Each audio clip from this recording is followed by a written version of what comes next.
amis, j'espère que vous allez bien. Donc aujourd'hui, on se retrouve pour un nouveau Vlogmas. Donc c'est le Vlogmas numéro 16, vu que nous sommes le 16 décembre. Et aujourd'hui, j'avais pas forcément envie de vous présenter des livres. Déjà, j'avais pas de livre à vous présenter, de un.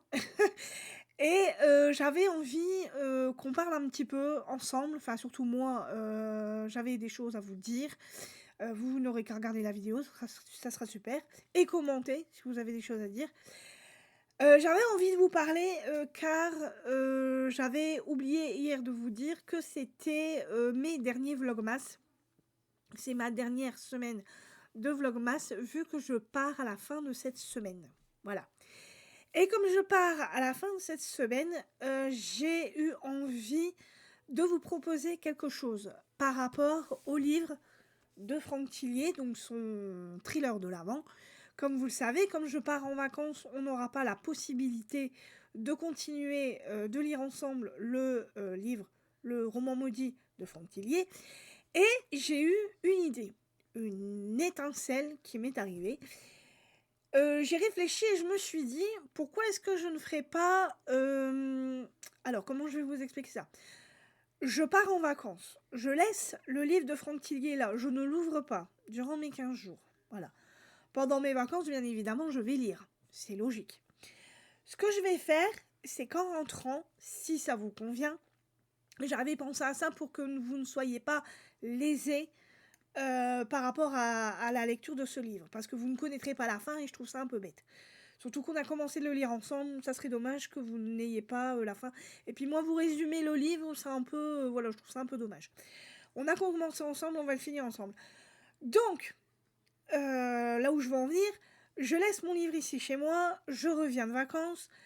Par rapport au nombre de livres que j'ai lus, imaginons, je lis 4 livres pendant mes vacances, ce qui est déjà pas mal. Ce que je ferai, c'est que je ferai 2 bilans, d'accord ? Je ferai un bilan avec 2 livres que j'ai lus pendant mes vacances. Je vous fais un résumé des 2 livres. Voilà, je vous présente le premier, je vous présente le deuxième, blablabla. Bla bla bla. Et ensuite, ce que je peux faire, c'est que comme on va s'arrêter au 18, voilà, je pourrais vous lire. On va diviser en 2 les 6 derniers chapitres. Donc ça fait 3 et 3. On est bien d'accord. Vous me suivez, hein, suivez-moi. Donc, ce que je vous propose, c'est que je vous présente 2 lectures que j'ai lues pendant mes vacances et qu'ensuite, on lise ensemble les 3 avant-derniers chapitres du Franck Tillier. Donc, ça fait qu'on va lire ensemble le 19, le 20 et le 21. Et ce que je peux faire, c'est que le lendemain, je vous refais un bilan lecture, ça ne me dérange pas, sur les 2 autres livres que j'ai lus pendant mes vacances. Et dans ces cas-là, ce que je peux éventuellement faire, c'est que je vous lis les 3 derniers chapitres du roman de Franck Tillier. Donc le 22, le 23 et le 24, pour que vous sachiez comment l'histoire va se terminer.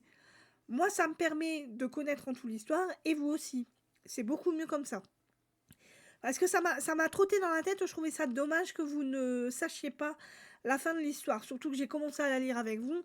Je trouve ça dommage que vous ne... Voilà, et puis vous faire un résumé, vous dire, bon, bah voilà, voilà ce qui s'est passé, je trouve ça ridicule.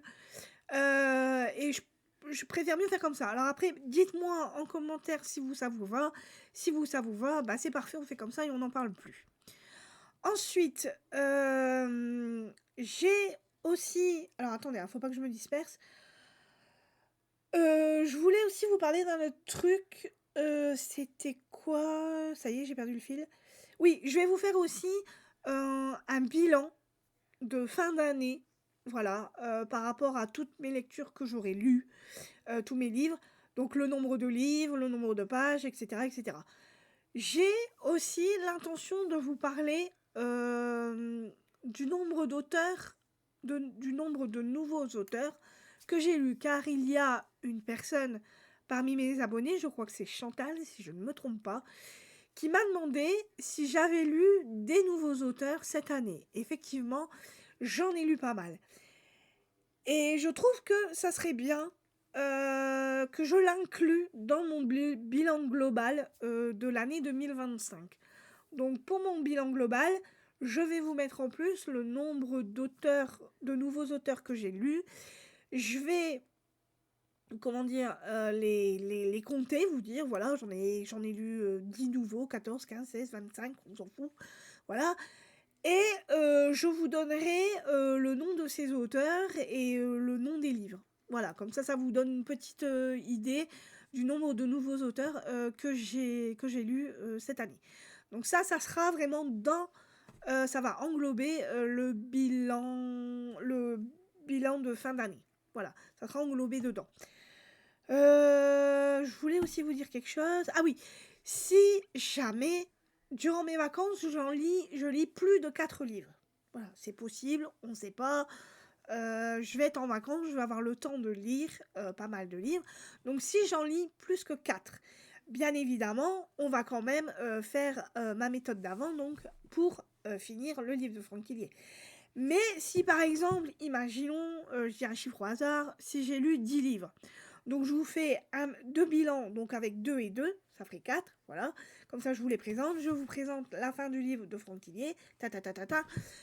Et ensuite, ce que je peux faire aussi, c'est vous faire un autre bilan, mais avec le reste de mes livres que j'ai lus. Donc il resterait 6-7 livres, voilà. Non, je crois que c'est 6 livres. Je vous présenterai donc les 6 livres, les 6 derniers livres que j'ai lus, et je vous les présenterai. Là, je ferai un bilan normal, voilà, avec la présentation des livres, ce que j'en ai pensé, etc., etc. Je trouve que c'est pas mal comme organisation. Dites-moi en commentaire si ça vous va. Voilà. Comme ça, moi, je saurai un peu comment faire. Et puis, on verra comment ça va se passer. Voilà. C'est à peu près tout ce que je voulais vous dire. Je crois que je n'ai plus rien à vous dire. Non, je crois pas.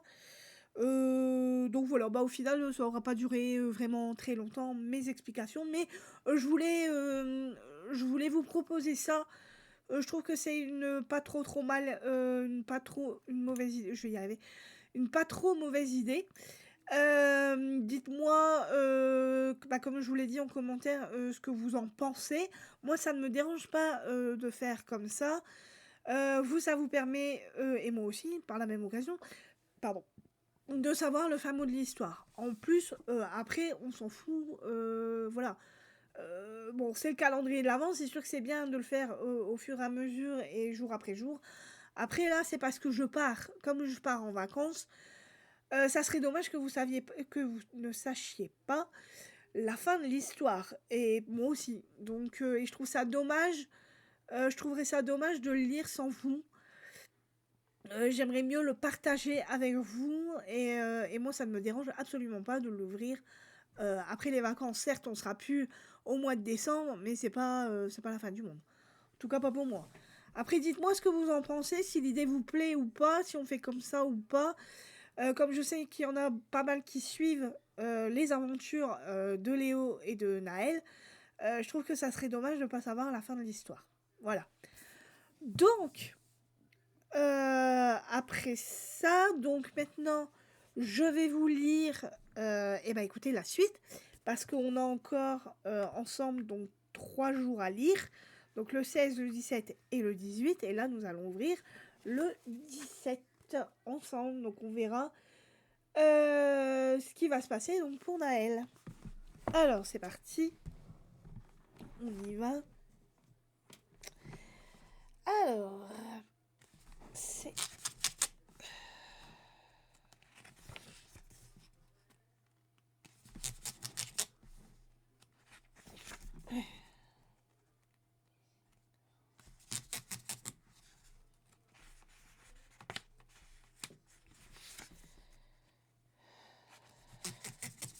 Donc souvenez-vous de la fois d'hier, en fait, au final.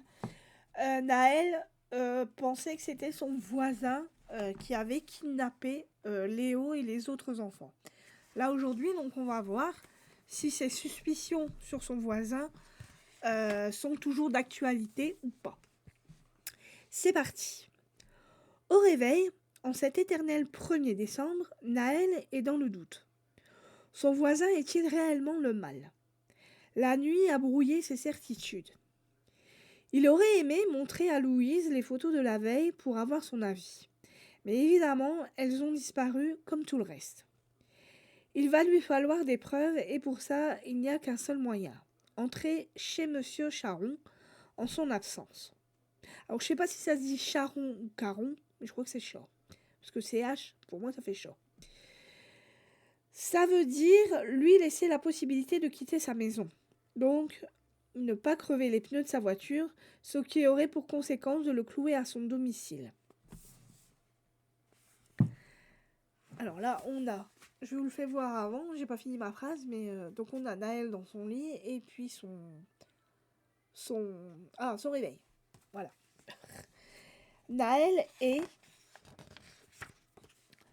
confronté à un terrible dilemme. Sauver son frère ou identifier le mal. Et si c'était ça la clé pour sortir de la boucle? Arrêter le mal et accepter de perdre Mathis à tout jamais. Comment faire ce choix impossible? Il n'a personne à qui demander conseil, c'est ça le pire. Il ferme les yeux et c'est l'image de Léo en train d'écrire sur son lit qui s'impose sur ses paupières. Qu'est-ce qu'il ferait lui à sa place? Donne-moi des réponses, Léo, pense-t-il en ouvrant le chapitre 16. Donc là, on a Naël. On a donc Naël en train de dégonfler les pneus de son voisin. Et là, ici, donc, on a Karen. Ça doit faire partie de l'imagination de Naël. Et là, ici, on a le 16 décembre, le carnet de Léo. Je vais y arriver. Dans ma maison bleue, avec papa, je rêve d'un monde au-delà. D'un monde au-delà, c'est ça. Maman est partie, mais je grandis, avec l'espoir qui fleurit. La forêt sombre me fait peur, ses ombres cachent peut-être un ogre. Mais je sais qu'un jour je serai fort pour affronter tous mes trésors. Je rêve d'être un explorateur, traversant jungles et déserts sans peur, ou un chevalier courageux protégeant les faibles, les malheureux. Parfois je veux être un magicien pour transformer les ogres en lutins, ou un scientifique brillant qui éclaire les forêts d'un geste éclatant. Un jour, mes peurs s'envoleront, mais pour ça, je dois encore grandir.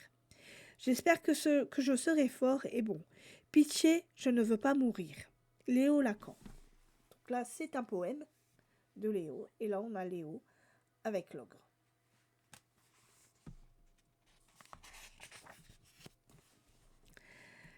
Naël a la larme à l'œil.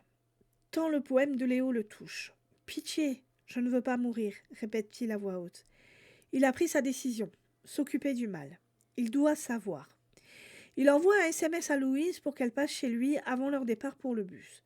Quand elle est à la porte, il la tire à l'intérieur. « Hé, qu'est-ce qui te prend ? Écoute-moi bien, Louise, je vais avoir besoin de toi. Je crois que M. Charon est un kidnappeur qui s'en prend à des ados depuis des années. Il agit toujours le 1er décembre et on est le 1er décembre. Monsieur Charon ? Mais c'est quoi ce délire ? Qu'est-ce qui te fait penser à un truc pareil ? Elle se dirige vers la porte. Tu m'as fait venir pour rien. Naël lui attrape le bras et l'entraîne vers la fenêtre du salon. Si dans 1 minute, à 7h57 précise, il sort ses poubelles et en renverse une dans son allée, tu acceptes de m'aider sans poser de questions. Louise colle ses yeux sur sa montre.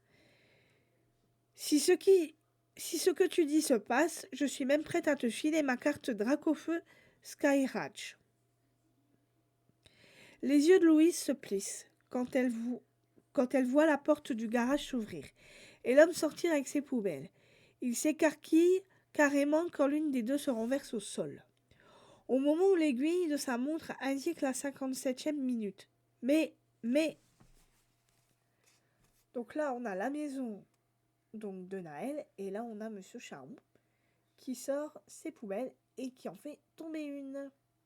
Et là, donc, l'horloge, 7h57.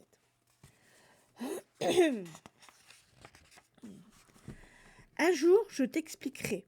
Dès qu'il part, on file chez lui. Il patiente devant la fenêtre. Le voisin quitte son domicile à 9h21. C'est trop tôt pour l'accident censé avoir lieu à 10h04.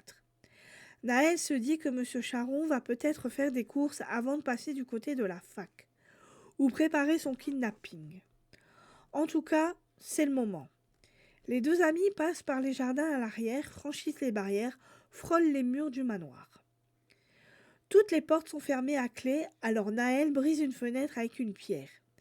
Il glisse sa main pour tourner la poignée intérieure et ouvrir. Il entre. La pièce, sans doute le salon, fiche les jetons. Des têtes de cerf ainsi que des fusils de chasse ornent les murs. Un vieux carillon égrène les secondes dans un tic-tac lugubre. « Tu peux me dire ce qu'on cherche exactement » murmure Louise d'un ton pas rassuré du tout.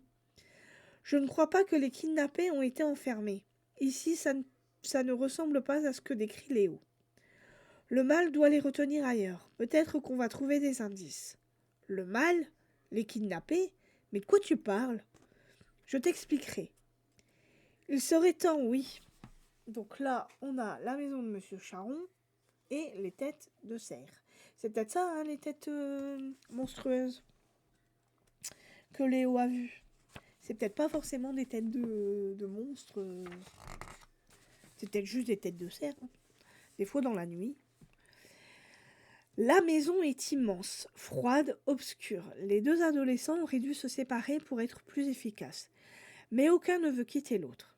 Ils grimpent à l'étage. Les escaliers émettent des plaintes sous chacun de leurs pas. Ils débouchent dans un hall, poussent les portes. Salle de bain, chambre, rien de suspect. Naël se serait-il trompé? Le voisin est-il innocent? Ils pénètrent dans la pièce du fond. Un grand bureau agrémenté d'une immense bibliothèque, de tableaux, d'anciens sans doute. Tous ces yeux qui les regardent. Il n'y a rien, on se tire maintenant, suggère Louise. Naël s'avance vers le mur opposé et celui derrière le bureau. Des photos y sont accrochées.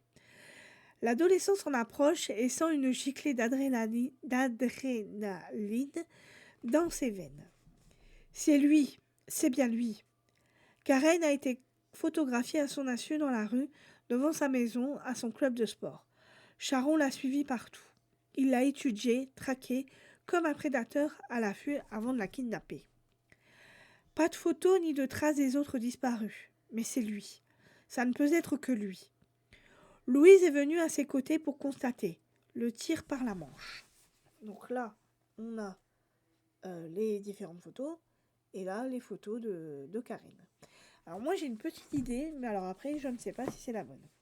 Je vous en parlerai après.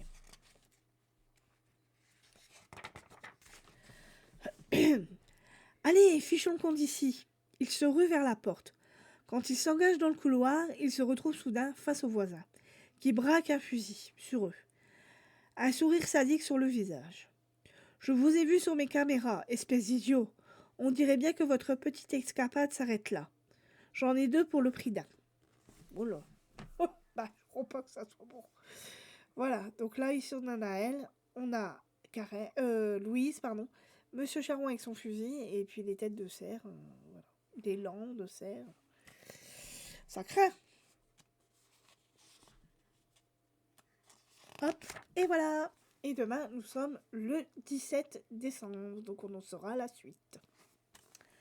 Voilà, alors moi j'avais une idée, je pensais, bêtement, que Karen était la petite fille de Monsieur Charon, mais je crois que Naël a raison. Je crois que ce Charon, il n'est pas très très net. Donc on verra dans les prochains jours ce qui va se passer. Voilà, donc maintenant, je vais prendre donc mon calendrier de l'Avent au chocolat et je vais ouvrir donc la numéro 16. Et c'est encore un mini, mais c'est... Ah, c'est un mini blanc. Ouais, c'est un mini blanc. Donc là, hop, vous le voyez, un mini tout blanc.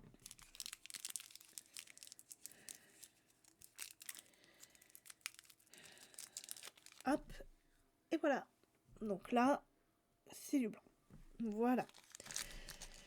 Donc bah écoutez, voilà, ma petite vidéo est terminée, donc j'espère qu'elle vous aura plu. Répondez-moi en commentaire, voir si mon organisation vous va ou pas. Et dans ces cas-là, moi je m'arrangerai pour faire bah, ce qu'on a prévu de faire. Enfin, ce que j'ai prévu de faire. Après, si ça convient ou pas, dites-le moi et puis on fera. Je ferai en fonction. Voilà. Bon bah écoutez, moi je vous dis donc à demain pour une nouvelle vidéo et puis je vous souhaite une bonne journée, une bonne fin de journée. Bonne journée, à demain, bye bye.